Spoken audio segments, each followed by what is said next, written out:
Hey guys, Christina Ritchie. If you want more pars, but you're not really clear on the takeaway, in other words, what starts first? The chicken or the horse? Yeah, sorry. Chicken or the egg? Way to go! What comes first, the chicken or the egg? All right, so I got asked a great question. Thanks for submitting your questions. That's the best place. It's right in the comments. I read them all.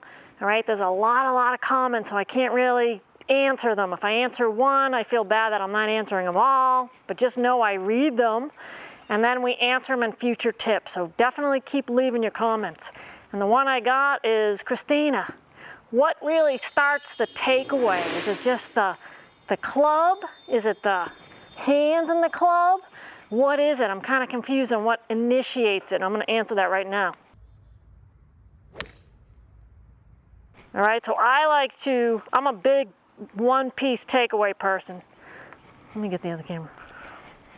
All right, so I'm a big one-piece takeaway person. I really like that. All right, so what does that mean? It means that you take the club back with your hands, arms, and shoulders, all right, as you are adding some rotation to your hip, loading up this glute, all right, so the wall's behind you. All right, so you're getting deep with the butt, which helps you to stay in your golf posture.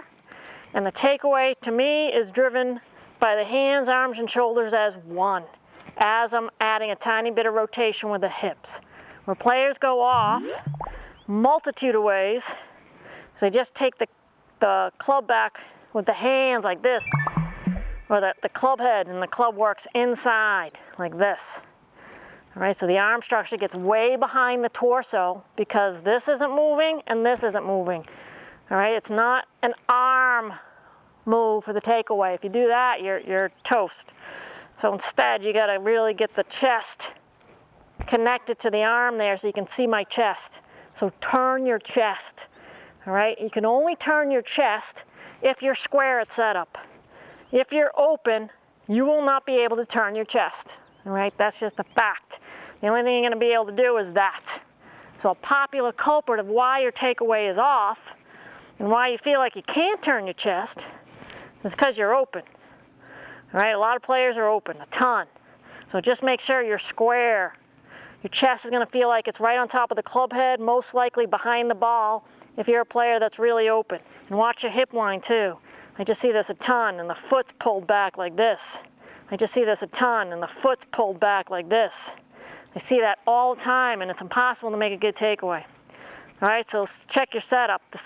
The next thing to check with the takeaway to make sure that you can actually sit into this hip and the glute, really specifically, is how are you getting into your golf posture? Are you knee diving? I see this a ton. All right, it's impossible to use your butt. It's essentially shut off right now. So you're going to make sure you hip hinge and then just crack the knees. Then you're going to be able, and square, and then you're going to be able to turn your chest, sit into your back glute, and make a really good backswing.